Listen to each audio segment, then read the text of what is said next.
اللہ کریم نے قرآن پاک کے اس حصے کے اندر مسجد کی تعمیر و ترقی اور مسجد کی فضیلت کا ذکر فرمایا اور مسجد بنانے والوں کی بھی عظمت و شان کا ذکر فرمایا۔ مسجد یہ اللہ کا گھر ہے۔ مسجد کسے کہتے ہیں کہ جس جگہ عبادت کے طور پر رب کو سجدہ کیا جائے، سجدہ کرنے والی جگہ کو مسجد کہتے ہیں، جہاں پر خدا کی عبادت ہو، جہاں پر نمازیں ادا ہوں، جہاں پر ذکر خدا بندی ہو، جہاں پر اس معبود برحق کی عبادات ادا کی جائیں، اس جگہ کو مسجد کہتے ہیں۔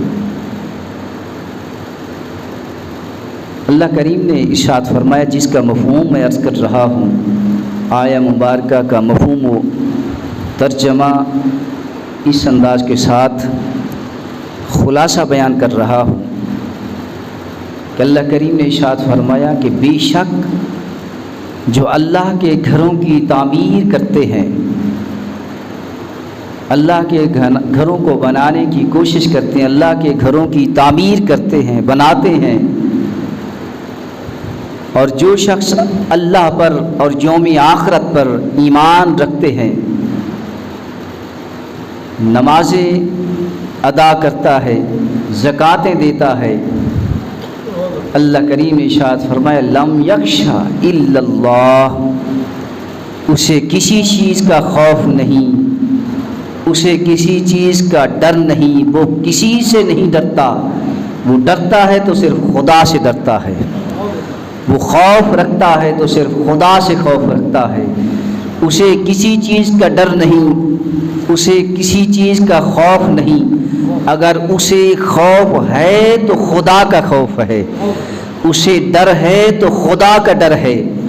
جس کے اندر یہ صفتیں ہوں، اللہ کریم نے فرمایا فَعَسَىٰ أُولَٰئِكَ أَن يَكُونُوا مِنَ الْمُهْتَدِينَ، کہ یہی وہ لوگ عن قریب یہی وہ لوگ ہدایت یافتہ ہوں گے، ہدایت پر یہی لوگ ہوں گے۔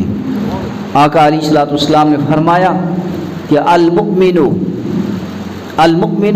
فی المسجد کالسمک فی الماء، المنافق فی المسجد کالطیر فی القفص۔ آقا علیہ الصلوۃ والسلام نے واضح کر دیا ہے کہ مسجد کے اندر جو شخص آ گیا، اس کی علامت کیا ہے، اس کی نشانی کیا ہے کہ یہ مومن ہے یا منافق ہے۔ چاہے وہ مسجد کے اندر بھی آ گیا، مسجد کے اندر آنے کے بعد اس کی پہچان کیا ہے، اس کی نشانی کیا ہے کہ یہ شخص مسجد کے اندر آنے والا، مسجد کے اندر داخل ہونے والا، یہ شخص منافق ہے یا مومن ہے۔ آقا علیہ الصلوۃ والسلام نے اپنے فرمان سے یہ واضح کر دیا، یہ علامت اور نشانی بتا دی کہ مسجد کے اندر جو شخص داخل ہو، اگر وہ مومن ہے تو مسجد کے اندر وہ ایسے ہوگا جیسے مچھلی پانی کے اندر رہتی ہے۔ مچھلی کو اگر پانی سے باہر نکال دیا جائے تو مچھلی پانی سے جدا ہو کر تڑپ کر جدائی برداشت نہ کر سکے گی، وہ مر جائے گی۔ لیکن جب اس مچھلی کو پانی کے اندر داخل کریں گے تو پانی کے اندر اس مچھلی کو سکون بھی ملے گا، اسے قرار بھی ملے گا، اسے چین بھی ملے گا۔ اور جو منافق ہے اس کی نشانی یہ ہے کہ جب وہ مسجد کے اندر آئے تو وہ بےتاب ہوتا ہے، بے چین ہوتا ہے، اسے الجھن ہوتی ہے، وہ بے قرار رہتا ہے، اس کی طبیعت کے اندر ہلچل ہوتی ہے کہ میں جلد مسجد سے باہر نکلوں، جلد نماز ادا ہو، میں چلا جاؤں۔ اللہ میرے آقا علیہ الصلوۃ والسلام نے فرمایا المنافق فی المسجد کطیر فی القفص، منافق مسجد کے اندر ایسے ہوتا ہے کہ جیسے پرندہ قید کے اندر ہو، پرندہ جیسے قید میں ہو، اور وہ ہر ممکن کوشش کرتا ہے کہ کہیں سے دروازہ کھلے اور میں بھاگ جاؤں، مجھے آزادی مل جائے۔ وہ اس پنجرے کے اندر جیسے اپنے آپ کو قید سمجھتا ہے، اپنے آپ کو مجبور سمجھتا ہے، تو منافق مسجد کے اندر اپنے آپ کو ایسا محسوس کرتا ہے۔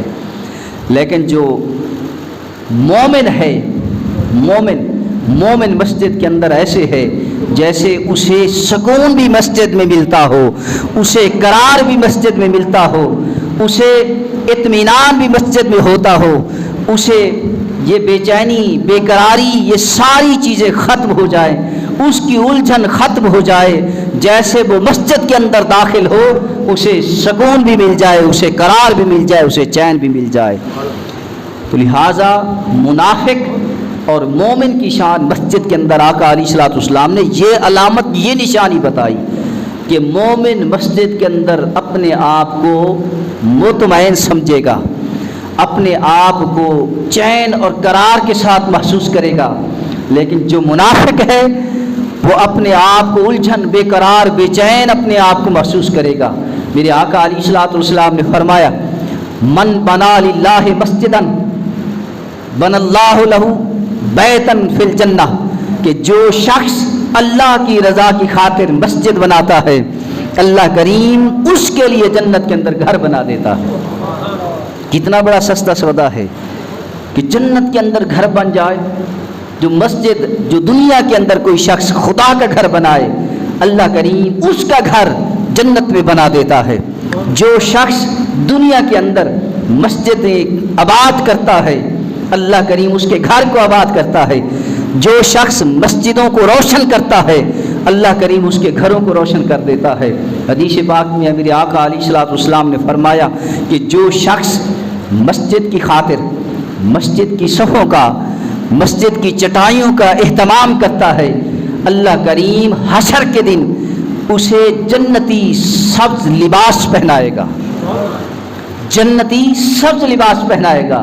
اور میرے آقا علیہ الصلوۃ والسلام نے فرمایا کہ جو شخص مسجد کے اندر روشنی کا انتظام کرتا ہے اللہ کریم اس کی قبر کو قبر کے اندر حشر تک روشن و منور کر دیتا ہے۔ اللہ کریم اس کی قبر کے اندر نور ڈال دیتا ہے کہ وہ نور قیامت تک اس کی قبر کو روشن رکھتا ہے۔ اللہ اکبر! یہ مسجدیں یہ خدا کا گھر ہیں، یہ ہمارے عبادت خانے ہیں، یہ خاص جگہیں ہیں، یہ پاکیزہ جگہیں ہیں۔ ان جگہوں پر ذکر و اذکار، تسبیح و تحلیل، عبادت خدا بندی، اللہ اکبر، قرب خدا بندی کا یہ ایک اہم ذریعہ ہے، یہ اہم جگہ ہے۔ یہ مسجد یہ خدا کا گھر ہے۔ یاد رکھیے مسجد کسی کی سلطنت نہیں، مسجد پر کسی کی حکومت نہیں، مسجد پر کسی کا اختیار نہیں، مسجد پر حکومت ہے تو خدا کی حکومت ہے، مسجد یہ سلطنت ہے تو خدا کی سلطنت ہے، مسجد پر حکم چلے گا تو خدا کا حکم چلے گا۔ اللہ اکبر! آج معاشرے کے اندر، پوری دنیا کے اندر اگر آپ دیکھیں تو مسجد کے اندر، مسجد کے حوالے سے لوگ آپس میں جھگڑا کر رہے ہیں۔ کوئی کہتا ہے یہ ہماری مسجد ہے، کوئی کہتا ہے یہ ہماری مسجد ہے، کوئی کہتا ہے کہ ہم اس مسجد کے اندر ہمارا دخل ہوگا، کوئی کہتا ہے ہمارا دخل ہوگا۔ یارو تم اپنے اپنے حق جتلا رہے ہو، حقیقت کے اندر یہ حق تو خدا کا ہے، حقیقت کے اندر یہ سلطنت تو خدا کی ہے، حقیقت کے اندر اس مسجد پر، اس گھر پر حکومت تو خدا کی ہے۔ یہاں پر حکومت بھی خدا کی چلے گی، یہاں پر سلطنت بھی خدا کی چلے گی، یہاں پر حکم بھی خدا کا چلے گا۔ تو پھر کون مسجد کے حوالے سے ہر بندہ سوچ لے، ہر بندہ یہ مشترکہ ہے، یہ مسجد میں آنے سے کوئی شخص کسی کو نہیں روک سکتا، کسی کو نہیں روک سکتا۔ حدیث پاک میں ہے میرے آقا علیہ الصلوۃ والسلام نے فرمایا کہ ایک خاتون تھی، اس کا یہ عمل تھا کہ وہ روزانہ مسجد کے صحن پر جھاڑو دیتی، روزانہ آتی، صبح شام آتی، مسجد کے صحن پر جھاڑو دیتی۔ اس خاتون پر وقت آ گیا، روح نکل گئی، وہ خاتون فوت ہو گئی۔ اس کا جنازہ پڑھا، قبر کے اندر دفن کیا۔ میرے آقا علیہ الصلوۃ والسلام نے اس خاتون کے بارے میں پوچھا کہ وہ خاتون کہاں ہے جو روزانہ روٹین کے مطابق مسجد کے صحن پر جھاڑو دیتی تھی؟ لوگوں نے عرض کیا حضور وہ مر گئی ہے، وہ وفات پا گئی ہے۔ تو آقا علیہ الصلوۃ والسلام نے فرمایا مجھے بتایا کیوں نہیں، مجھے اس کی قبر بتاؤ، اس کی قبر کہاں ہے؟ تو صحابہ کرام نے لوگوں نے جب بتایا تو آقا علیہ الصلوۃ والسلام اس کی قبر پر تشریف لے گئے، اللہ کے نبی تشریف لے گئے، امام الانبیاء تشریف لے گئے۔ اس کی قبر پر میرے آقا علیہ الصلوۃ والسلام نے جنازہ پڑھا۔ جنازہ پڑھنے کے بعد میرے آقا نے قبر کے اندر مشاہدہ فرمایا، دیکھا کہ وہی خاتون جنت میں ٹہل رہی ہے، بہشت کے اندر ٹہل رہی ہے۔ تو میرے آقا علیہ الصلوۃ والسلام نے اس خاتون سے مخاطب ہو کر فرمایا کہ اے خاتون کہ دنیا کے اندر تم نے جتنے اچھے عمل کیے ہیں سب سے افضل عمل کون سا پایا ہے، اور بہشت کے اندر داخل ہونے کا تیرا سبب کیا ہے، کون سا تیرا عمل ہے ایسا کہ جس عمل کے سبب تو جنت میں ہے؟ اس خاتون نے عرض کیا یا رسول اللہ صلی اللہ علیہ وسلم جتنے بھی عمل تھے سارے اعمال میں سے میں نے جو افضل عمل پایا وہ یہی عمل پایا کہ مسجد کے صحن پر جھاڑو دیا کرتی تھی، مسجد کے صحن پر جھاڑو دیا کرتی تھی۔ میرے آقا علیہ الصلوۃ والسلام نے فرمایا وہ خاتون مسجد کے صحن پر جھاڑو دینے کے سبب اللہ کریم نے اس کے گناہ معاف فرما کر اسے جنت میں داخل کر دیا۔ اللہ اکبر۔ مسجدیں یہ خدا کا گھر ہیں۔ آج مسجد کی فضیلت کے حوالے سے عرض کر رہا ہوں۔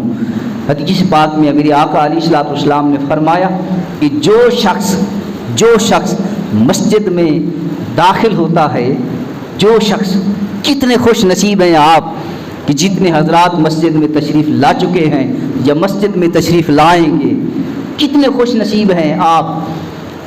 اتنی بڑی خوشخبری اس حدیث کے حوالے سے جو میں عرض کر رہا ہوں، کتنی بڑی خوشخبری ہے کہ آقا علیہ الصلوۃ والسلام نے فرمایا کہ جو شخص مسجد میں داخل ہوتا ہے وہ خدا کا مہمان بن جاتا ہے۔ تم خدا کے مہمان بن چکے ہو، مسجد میں داخل ہو چکے ہو، خدا کے مہمان بن چکے ہو۔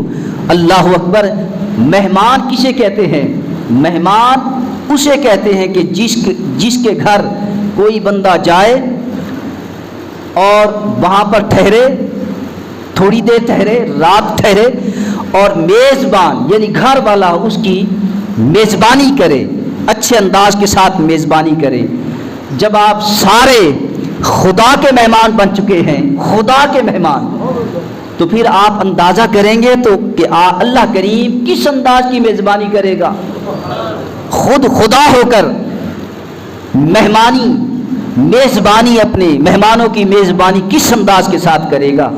کوئی بندہ جتنے اچھے انداز کے ساتھ اپنے مہمان کی میزبانی کرے تو خود خدا جب اپنے مہمان کی میزبانی کرے گا، انسان کی میزبانی اور ہے، جب خدا اپنے مہمان کی میزبانی کرے گا تو اپنی شان کے مطابق کرے گا۔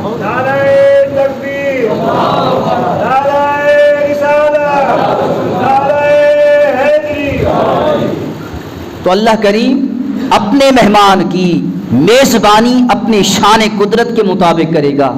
جتنا وہ عظیم ہے اپنے مہمان کی میزبانی بھی اتنا عظیم کرے گا۔ اللہ اکبر۔ تو جو شخص مسجد کے اندر داخل ہو وہ خدا کا مہمان بن جاتا ہے، خدا کا مہمان بن جاتا ہے، اور اللہ کریم اس کے لیے سامان تیار کرواتا ہے، سامان۔ تو صحابہ کرام نے عرض کیا یا رسول اللہ صلی اللہ علیہ وسلم سامان کون سا سامان تیار کرواتا ہے اللہ کریم؟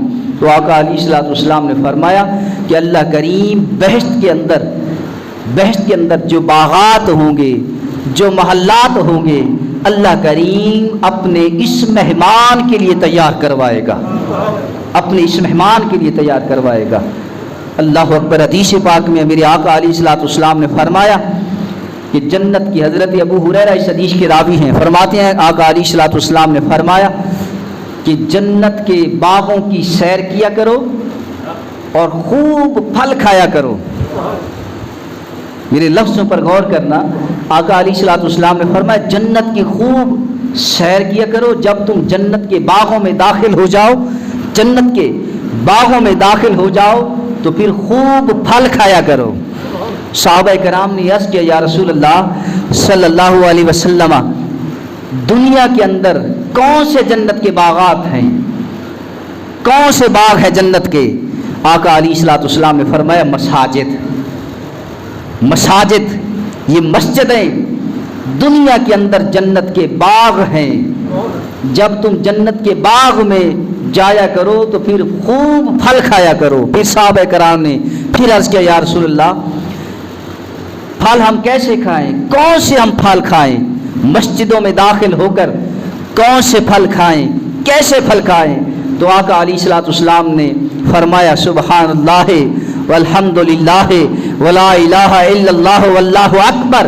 یہ پڑھا کرو مسجدوں کے اندر، یہ تمہارے لیے جنت کے پھل ہے، جنت کے باغات اور جنت کے پھل اللہ کریم تجھے عطا فرمائے گا. کتنی بڑی عظیم نعمتیں ہیں، کتنی بڑے سستے سودے ہیں، کتنی بڑے فائدے ہیں.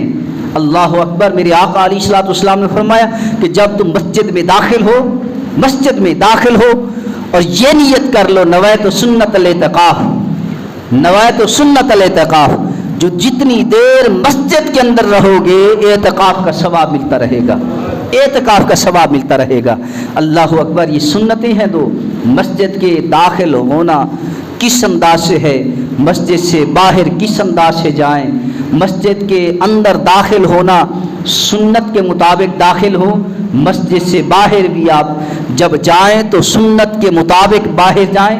سنت طریقہ کیا ہے کہ جب آپ مسجد میں داخل ہوں تو داخل ہوتے ہوئے آپ یہ نیت پڑھیں اللہم افتح لی ابواب رحمتک، اللہم افتح لی ابواب رحمتک.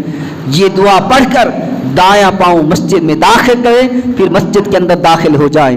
جب مسجد سے باہر جائیں، مسجد سے باہر جائیں تو پھر یہ دعا پڑھیں اللہم انی اسألک من فضلک ورحمتک.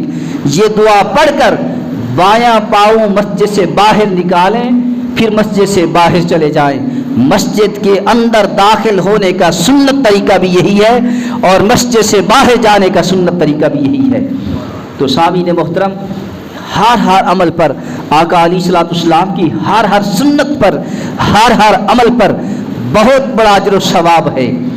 اور ایک حدیث میں آقا علیہ الصلوۃ والسلام نے فرمایا کہ ایسی سنت کہ ایسا ماحول پیدا ہو چکا ہو کہ جس علاقے میں، جس ماحول میں لوگ اس سنت کو چھوڑ چکے ہوں یا بھول چکے ہوں، اس سنت پر، اس علاقے میں اور اس ماحول میں اس سنت پر عمل کرنا 100 شہیدوں کا ثواب ہے، 100 شہیدوں کا ثواب ہے. حضرت مولا کائنات علی المرتضیٰ شیر خدا رضی اللہ تعالیٰ عنہ سے روایت ہے، فرماتے ہیں کہ آقا علیہ الصلوۃ والسلام نے فرمایا کہ جب کوئی شخص اپنے آپ پر بوجھ محسوس کرے، الجھن محسوس کرے، بے چینی بے قراری محسوس کرے، اپنے آپ پر تنگی محسوس کرے تو تین کام کرے، اس کی الجھن ختم ہو جائے گی، بے قراری ختم ہو جائے گی، بے چینی ختم ہو جائے گی، اس کا بوجھ ختم ہو جائے گا.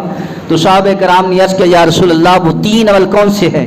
میرے آقا علیہ الصلوۃ والسلام نے فرمایا اگر کوئی شخص اپنے آپ کو اس انداز کے ساتھ محسوس کرے تو فوراً پہلے نمبر پر فوراً نماز کا وضو کر لے، دوسرے نمبر پر وہ بار بار مسجد کی طرف آئے، تیسرے نمبر پر ایک نماز پڑھنے کے بعد دوسری نماز کا انتظار کرے. یہ 3 عمل جب کرے گا تو اللہ کریم اس کا بوجھ بھی ختم کر دے گا، بے چینی بے قراری بھی ختم کر دے گا. آج ہمارے پاس ہم پر الجھنیں، بے چینیاں، بے قراریاں اور یہ بوجھ، دماغی بوجھ، دل کا بوجھ، معدے کا بوجھ ہر شخص اٹھائے ہوئے ہے. یہ کس لیے ہے؟ یہ اس لیے کہ ہم نے دین کا راستہ چھوڑ دیا، دین سے دور ہو گئے، اللہ کے گھر کو چھوڑ دیا، نمازیں صحیح معنی ادا نہیں ہوتی، قرآن کی تلاوت صحیح معنی ادا نہیں ہوتی. مسجد یہ اللہ کا گھر ہے. میں نے پہلے عرض کیا سلطنت بھی خدا کی، حکومت بھی خدا کی، حکم بھی خدا کا. حضرت امام اعظم ابو حنیفہ رضی اللہ تعالیٰ عنہ کا دور تھا اور آپ کے دور میں خلیفہ عباسی تھا. خلیفہ عباسی نے اپنی اہلیہ کو, اپنی بیوی کو طلاق دے دی, طلاق معلق دے دی. خلیفہ عباسی نے اپنی گھر والی سے کہا کہ تو اگر میری سلطنت کی جتنا حدود میری سلطنت کی, میری حکومت کی, سلطنت کی جتنا حدود ہے, اس حدود کو اگر تم اس حد کو کراس کر گئی تو پھر تمہیں طلاق نہیں. اللہ اکبر. وہاں پر اس دور کے اندر وسائل بھی نہیں تھے, کوئی جہاز نہیں تھا, وقت بھی تھوڑا تھا. شرط یہ تھی کہ غروب آفتاب سے پہلے اگر تم سلطنت کی حد کو پاس کر لیا, کراس کر لیا تو تم پر طلاق نہیں. اللہ اکبر.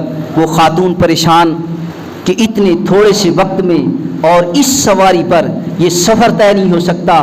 سلطنت کی حدود بغداد سے کابل تک تھی, بغداد سے مصر تک, بغداد سے لیبیا تک, بغداد سے سمرقند تک, یہ ساری سلطنت کی حدود تھی. اتنا وسیع سلطنت تھی خلیفہ عباسی کی. اور اس نے شرط لگائی کہ غروب آفتاب سے پہلے اگر سلطنت کی حد کو تم نے کراس کر لیا تو تم پر طلاق نہیں ہے, تم پر طلاق واقع نہ ہوگی. پریشان ہو گئی. کسی نے کہا کہ جاؤ حضرت امام اعظم ابو حنیفہ رضی اللہ تعالیٰ عنہ کے پاس, وہی تمہارے مسئلے کا حل کریں گے, جواب دیں گے. وہ خاتون حضرت امام اعظم ابو حنیفہ کے پاس آئی تو حضرت امام اعظم ابو حنیفہ رضی اللہ تعالیٰ عنہ مسجد میں تشریف فرما تھے. اس خاتون نے اپنی نوکرانی کو بھیجا حضرت امام اعظم ابو حنیفہ کے پاس. سوال ہمارا یہ ہے, ہمیں الجھن ہے, ہمیں پریشانی ہے, کوئی حل نکالو. نوکرانی بار بار آتی رہی. حضرت امام اعظم ابو حنیفہ مسئلہ سن کر تسلی کے ساتھ مطمئن ہو کر بیٹھے رہے. اللہ اکبر. آخر کار اس خاتون نے پھر کہا میں پریشان ہوں, مجھے الجھن ہے, بے چینی ہے, میرے گھر کا مسئلہ ہے. تو حضرت امام اعظم ابو حنیفہ نے ایک آن میں کہا اس خاتون سے کہ مسجد کی حدود کے اندر داخل ہو جاؤ. کہاں جاؤ؟ مسجد کی حدود کے اندر داخل ہو جاؤ. جب وہ خاتون مسجد کی حدود کے اندر داخل ہوئی, اب حضرت امام اعظم ابو حنیفہ نے کہا کہ تم نے خلیفہ عباسی کی سلطنت کی حدود کو کراس کر لیا ہے, اس لیے کہ جو حد مسجد کی ہے یہ حدود خلیفہ عباسی کی سلطنت نہیں ہے, خلیفہ عباسی کی سلطنت نہیں ہے. یہ حدود بھی خدا کی ہے, یہ سلطنت بھی خدا کی ہے, یہ حکومت بھی خدا کی ہے. جب تم مسجد کی حدود کے اندر داخل ہو گئی تو سمجھ لو کہ تم نے خلیفہ عباسی کی سلطنت کو کراس کر لیا. اللہ اکبر. یہ مسجدوں کو آباد کرو, اللہ کے گھر کو آباد کرو. یقین رکھیے کہ جب تم اللہ کے گھر کو آباد کرو گے تو اللہ کریم تمہارے گھروں کو آباد کر دے گا. تم اللہ کے گھر کو روشن کرو گے, اللہ کریم تمہارے گھروں کو روشن کر دے گا. جب تم مسجدوں کو آباد کرو گے اللہ کریم تمہارے گھروں کو روشن بھی کرے گا, تمہارے گھر رحمت بھی داخل فرما دے گا. لہٰذا اللہ کریم کی بارگاہ میں دست بدعا ہے کہ اللہ کریم ہم سب کو عمل کی توفیق عطا فرمائے.